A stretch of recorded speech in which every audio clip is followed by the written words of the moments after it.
Dan taking it up a notch, not just AFC, but NFL. Jeff, do you agree with him? I don't. I think the Packers are still the team to beat in the NFL. And honestly, if the Bucs were healthy, I would have both of those ahead of the Kansas City Chiefs. And to Dan's point, they have played good football. I like the way they have battled through this season. I think they're becoming a battle-tested football team, which makes them better in the long run.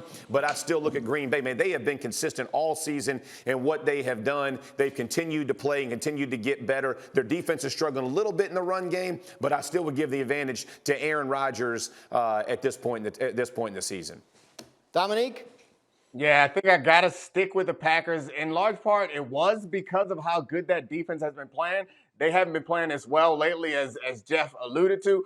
But I still got to give them some credit for how they've been playing so far with that quarterback that should be getting the MVP. I think the Chiefs are in great shape. I wouldn't want to bet against them going forward. But the consistency that the Packers have shown, and still, I know I've been saying it every week, they're still getting back all pro level players at some point in this season. When they get those guys back, this team will take another step forward. But I'm not so sure about that Bucs thing. If they're healthy, they're not going to be healthy.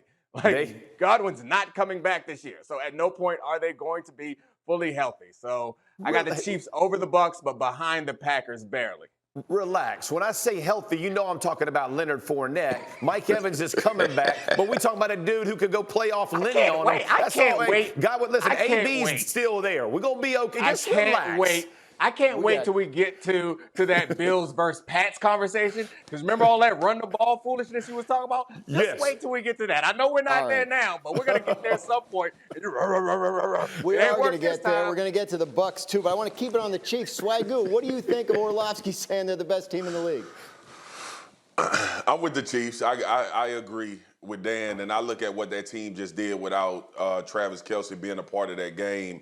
And seeing Pringle step up was huge for me. Seeing these other guys kind of get involved in this offense really lets me know that Patrick Mahomes, Andy Reid, and Bieniemy are back on that same type of level. And then you think about the week prior, no Chris Jones. They were losing some defensive players. They still were able to come out with a win. And when I look at this team, when I look at Kansas City, with the way that defense is playing, it gives me a little bit of a notch over Green Bay because Aaron is playing great and he's the MVP, but we all know Patrick Mahomes can reach that same level that Aaron Rodgers has reached this year. And we know in any game, if those guys were to face off in the Super Bowl, they both could play at a very high level. And I think I would give the Chiefs the edge in that game. So I go with them being the best team right now, but things change. It's been a changeful season this year.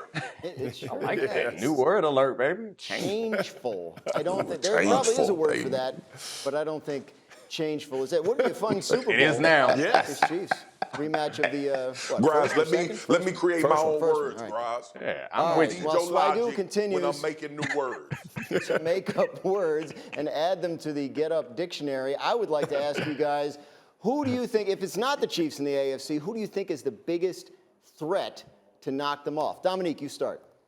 Yeah, I think it's the Bills. They beat the Chiefs earlier in the season, and when Josh Allen is being full Josh Allen, it's going to be scary sometimes, but it's going to be scary both ways. Sometimes you're going to be a little concerned when he throws it up across his body into traffic, but man, does he terrify a defense when he's running the ball and when he's passing the ball, because this offense, they're a pass-first offense, and when they're at their best, they're not concerned with running the ball. They're concerned with putting up points, and they're able to do that against one of the best defenses in the league last week. And I think they can probably do that against just about anybody.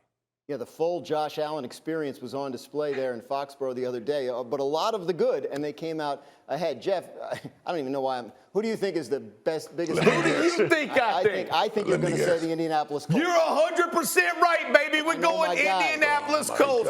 And let me tell you, all day, we're going to throw it, Let me tell you who beat the brakes off them Bills a few weeks ago. That was the Indianapolis Colts. And let me tell you who the Chiefs don't want to. You can control the ball with the MVP, Jonathan Taylor. You heard what I said, not Aaron. Jonathan Taylor, the MVP, running wild up there. They had 4 offensive line against the Arizona Cardinals who that were not starters. They still ran it up against them. You looking at the Colts team, that is definitely the biggest danger for the Kansas City Chiefs. Shockingly, Jeff picks the Colts. Swagoo, who you got? I got the Buffalo Bills. I'm with Foxy. I think Josh Allen changes games, especially with a guy that touches the ball every single play.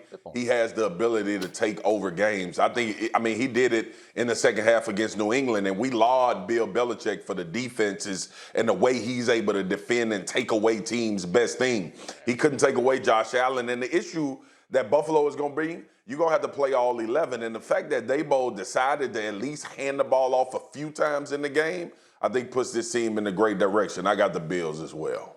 Yeah, after all this, the Bills are back on top in the AFC East. If they win their last two, they are the champs for the second year in a row. I like the Bills, too. Oh, I know. But I watched it Saturday night, and I saw Carson Wentz play that fourth quarter, but I also saw him play the first three. And I was a little bit concerned about some of the throws that weren't connecting. So we'll see what happens. That's a backhanded compliment. That's a backhanded compliment. It wasn't a compliment at all. That's exactly right. It was not a backhanded At least we're seeing the bias. That's what I wanted to see. Bias. Time for awesome, awful, and awkward. Thanks for watching ESPN on YouTube. For live streaming sports and premium content, subscribe to ESPN+.